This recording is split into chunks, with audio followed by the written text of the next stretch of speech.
Hello watchers, welcome channel be the watcher. Finally हम लोग start करने जा रहे हैं एक नई सीरीज, एक नई मांगा सीरीज जो कि हमारे चैनल पे अब डेली मतलब वीकली एक्सप्लेन होने वाली है। हर संडे को रात को ये सीरीज आपको देखने को मिल जाएगी, जिसका नाम है कागुराबाची। इसका पार्ट 1 एंड हो चुका है एंड पार्ट 1 को मैं पढ़ रहा था बट अभी मैं वहां तक कैचअप नहीं कर पाया था, जिसके बाद यहाँ पे थोड़े ब्रेक्स वगैरह भी आए थे, थोड़े हॉलीडेज भी थे, तो थोड़ा बहुत मैं और कैचअप कर पाया एंड फाइनली जो पार्ट 1 एंड हो चुका है, जिसके बाद हम लोग पार्ट 2 को अब यहाँ से कंटिन्यू करने वाले हैं। अगर आप सभी का अच्छा खासा रिस्पॉन्स रहा इस सीरीज के ऊपर तो इसके पार्ट 1 को भी हम धीरे धीरे करके चैनल पे कवर कर चुके होंगे। बाकी आप लोग जानते ही हैं मांगा एक्सप्लेन करने में बहुत सारी स्ट्राइक्स आती हैं, तो जो लोग हमारे साथ आगे तक जुड़ने वाले हैं उनको प्लीज ये रहे कि चैनल को सब्सक्राइब करके रखें। कोई अपडेट आती है, कुछ भी होता है तो उसके रिगार्डिंग आपको इन्फॉर्मेशन मिल पाए। कागुराबाची का पार्ट 2 जो होने वाला है वो सीते आर्क होने वाला है, या जिसे सेटे आर्क भी कह रहे हैं लोग। इसके अंदर हमें सेटे वॉर दिखाई जाने वाली है। बाकी मांगा को AI से कलर किया गया है ताकि कॉपीराइट स्ट्राइक से हम थोड़ा बहुत बच सकें, तो उसको बस इग्नोर करिएगा। हमारे एक्सप्लेनेशन और पर्टिकुलर मांगा आउटलाइन पर ही जाइएगा, ना कि कलरिंग पे। मांगा ब्लैक एंड व्हाइट ही होती है। लोग मुझसे पूछते रहते हैं भाई, but this is AI coloured. तो चलिए बढ़ते हैं चैप्टर की तरफ, जो कि होने वाला है चैप्टर 113। हमें यहाँ पे एक डेट दिखाई जाती है जो कि 18 फरवरी। जापान के साउथ ईस्ट में कोस्टल एरिया के अराउंड एक लार्ज आइलैंड सडनली अपीयर हो गया, और इन दोनों के बीच में एक आइलैंड है जिसका नाम है इरिशिमा, जो कि पार्ट है चीबा प्रीफेक्चर का, जहाँ पे एक रिकॉर्ड ब्रेकिंग अर्थक्वेक को महसूस किया गया 34 घंटे पहले, जिसकी वजह से इरिशिमा आइलैंड के सरफेस पे कुछ मिनरल ओल्स दिखे जो कि अनआइडेंटिफाइड है, मतलब उनके बारे में कुछ पता नहीं है। यहाँ पे आपको पिक्चर भी देखने को मिल रही होगी जहाँ पे जो मेन लैंड है वो चीबा है, उसके बाद यहाँ पे इरिशिमा है एंड देन उसके बाद वो अनडिफाइंड और मिस्टीरियस आइलैंड है, जहाँ हमें ओर के बारे में बताया जा रहा है कि जो ओर है वो हाईली रिएक्टिव है टू स्पिरिट एनर्जी, जिसकी वजह से वो प्रोड्यूस कर पा रहा है एस्ट्रोनॉमिकल पावर्स को जब भी वो कांटेक्ट में आते हैं, जिसके इमीडिएटली बाद ही इस चीज को जापान का सबसे ज्यादा क्रिटिकल रिसोर्स मान लिया जाता है। नेक्स्ट पेज की तरफ हम लोग बढ़ते हैं। हमें एक प्लेस दिखाई जाती है। ये 2 साल बाद का सीन है। टोक्यो में कुछ लोग बैठे होते हैं, एक बंदा ब्रीफकेस लेके आया होता है, जहाँ पे लोग पूछते हैं क्या ये वही है? एक मास्क वाला बंदा जो कि सिगरेट पी रहा होता है, वो बोलता है हाँ यही है। हमें यहाँ पे एक कंटेनर के अंदर एक रॉक दिखाया जाता है जिसे द डेटेंस्की बोला जा रहा है। नेक्स्ट पेज की तरफ हम लोग देखते हैं, जहाँ पे जो रॉक होता है ना बहुत ज्यादा छोटा होता है, लेकिन ये जो बंदा लेके आया होता है बोलता है कि बहुत ज्यादा पावरफुल है, एक पूरी सिटी को उड़ाने के लिए काफी है, लेकिन उसके लिए तुम्हें इसे अच्छे से यूज करना पड़ेगा, क्योंकि गवर्नमेंट भी पता नहीं कर पाई है कि कैसे इसको यूज करना है, और यही इस ओर का नेचर है, मतलब जिस ओर से ये रॉक आया है। हमें मुस्टेच वाला आदमी दिखाया जाता है जो कि पूछता है अरे तुम्हारा जैसा सॉर्सरर और ऐसा दिख रहा है या फिर ऐसा हो गया है, क्योंकि इस बंदे का शायद एक हाथ नहीं होता है। जिसके बाद ये बंदा बोलता है हाँ हाँ क्यों नहीं, जिसके लिए मुझे तुम्हें 200 मिलियन और चार्ज करने चाहिए। जब मुच्छड़ वाला आदमी पूछता है क्या तुम गवर्नमेंट के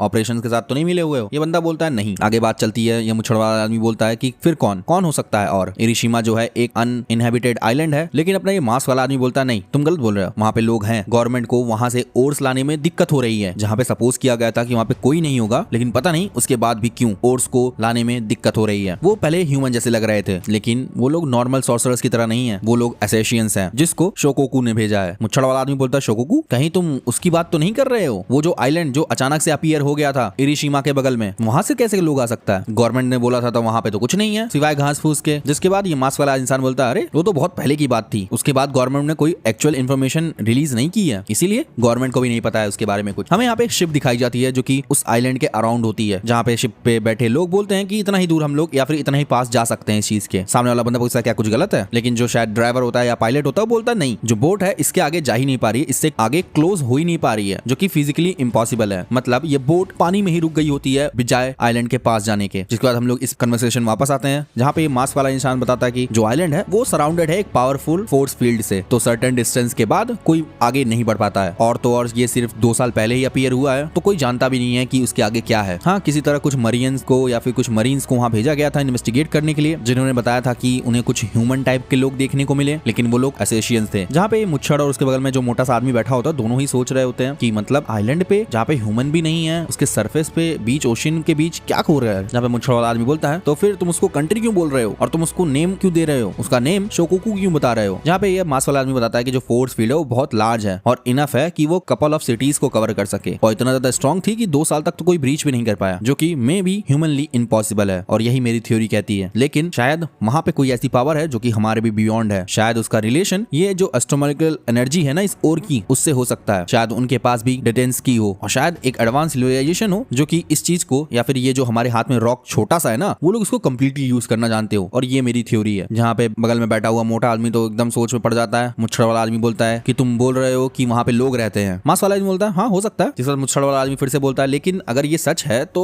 फिर वो लोग असेशियंस क्यों भेज रहे हैं? मास्क वाला आदमी बोलता है कौन ही जाने, शायद वो लोग चाहते ना हो कि ये जो पावरफुल ओर है जापान के हाथ में लग सके। जिस पर मुच्छड़ वाला आदमी बोलता है फिर वो लोग छुप क्यों रहे हैं। जहाँ पे अपने मास वाले इंसान का मानना होता है शायद वो लोग कुछ तैयारी कर रहे हो, उन लोग को सनलाइट के लिए यूज टू होना हो, उनको बैटल के लिए ट्रेनिंग लेनी हो, और शायद अभी हम जब बात कर रहे हैं इसके बीच में वो लोग कुछ ना कुछ मिलिट्री ट्रेनिंग वगैरह कर रहे हो। मुछड़ वाला आदमी बोलता है एक्सरसाइज या फिर ट्रेनिंग, मास वाला बोलता है हाँ लड़ाई की तैयारी। जिसके बाद हम लोग देखते हैं यहाँ पे एंट्री होती है हमारे शिबा की। शिबा वहाँ पे आके बैठ जाता है भाई उनके सामने अपनी सिगरेट जला के और बोलता है कि क्या बात कर रहे हो तुम लोग। जहाँ पे मास वाला इंसान पूछता है तू है कौन, और मुछड़ वाला इंसान चिल्लाता है सिक्योरिटी। सिक्योरिटी उसके आसपास अपनी तलवार लेके आ जाती है और बोलती है हिलना मत, लेकिन अचानक से वो गायब भी हो जाता है एंड फिर से वापस आता है, बोलता है कि माफ कर देना मैं हिल गया था। और हम लोग देखते हैं जो सिक्योरिटी है वो पीछे पानी में डूबी पड़ी होती है, जहाँ पे अपने इस मास वाले इंसान के सामने खड़ा होता है शिबा और बोलता है कि भाई तू कितना गंदा है। लेकिन अपना मास वाला इंसान बोलता है अरे तू जरूर शिबा ही होगा, अगर तू वो है तो मैं तुझे हरा तो नहीं पाऊंगा। जहाँ पे उसे गाली दे रहा होता है, बोलता है कि तू सोगो क्लैन का गार्डियन है, तू खुद को सॉर्सरर कहता है, तू गवर्नमेंट का कुत्ता है कुत्ता।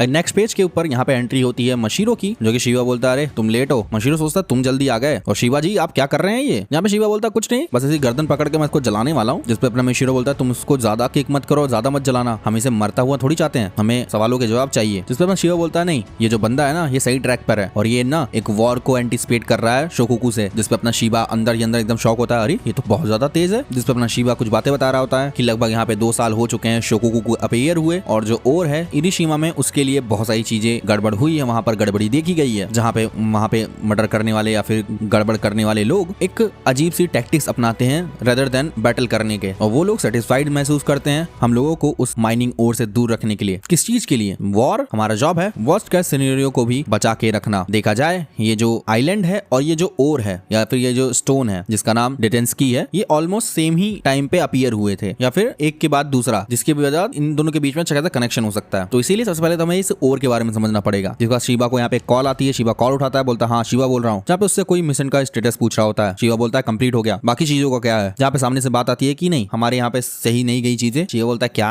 जहाँ पे कॉल से बात आ रही होती है कि मैंने तुम्हें बार बार बताया है जो लोग हैं वो काफी ज्यादा यंग है और हम लोग भी वैसे लो लाइफ वेपन डीलर से डील कर रहे हैं, जो कि हमारा मुश्किल से ही जवाब देता है। और ये भी बहुत ज्यादा खतरनाक होगा कि नेशन का सबसे मोस्ट क्रिटिकल रिसोर्स ऐसे लोगों के हाथ में है। ये बहुत ज्यादा सेंसिटिव इन्फॉर्मेशन है, इसलिए हमने बाकी को भी हायर करना स्टार्ट कर दिया है। जहाँ पे हमें एक रिसर्च लैब भी दिखाई जाती है जिसके अंदर साइंटिस्ट जो है इस ओर के ऊपर अपनी रिसर्च भी कर रहे हैं, और 2 साल हो चुके हैं फिर भी उन्हें कुछ पता नहीं चला है, और इतना ही चैलेंजिंग है ये। तो शिवा कहता है ठीक है मैं समझ गया, मैं जल्दी वापस आऊंगा। जहाँ पे कॉल पे बंदा कुछ बोलने ही जा रहा होता है, बट शिवा यहाँ पे कॉल कट कर देता है। जहाँ पे शिवा का एकदम मुंह बन चुका होता है। मशीरो पूछता है अरे इस बंदे का एक्सप्रेशन देख के क्या लग रहा है। जिसके बाद शिवा के चमकते मुंह के बाद वो ओर को अपने हाथ में लेता है, बोलता है कि मैं इसे लेके जा रहा हूँ उसको दिखाने के लिए। तभी हमें इस पेज के एंड पे एक कुल्हाड़ी बीट होते हुए दिखाई जाती है। नेक्स्ट पेज के ऊपर जो कि डबल स्प्रेड पेज है, हमें अपना चिचिरो दिखाया जाता है जो कि अपने हथौड़े को ठोक रहा होता है, एंड हमें बड़ा बड़ा शब्द देखने को मिलते हैं जो कि है सीते वॉर आर्क, एंड इसी पे चैप्टर एंड हो जाता है। तो जी गाइस ये था कागुराबाची का चैप्टर 113। आपको कैसा लगा कमेंट में जरूर बताना। बाकी जो चैप्टर्स हैं वो आपको रेगुलर बेसिस पे और सबसे जल्दी देखने को मिलेंगे, तो मेक श्योर करना कि आप चैनल को सब्सक्राइब, वीडियो को लाइक कर रहे हो। मैं देखता हूँ इस मांगा को कितना सपोर्ट करते हैं, क्योंकि बहुत सारे लोगों ने कमेंट करके बोला था सब्सक्राइबर्स ने कि आप ये कवर करिए। बाकी आपको लगता है कोई और मांगा या फिर मानवा हमें कवर करनी चाहिए तो प्लीज कमेंट सेक्शन में बता देना। बाकी मिलता हूँ आपको नेक्स्ट वीडियो में, तब तक के लिए बी द वॉचर।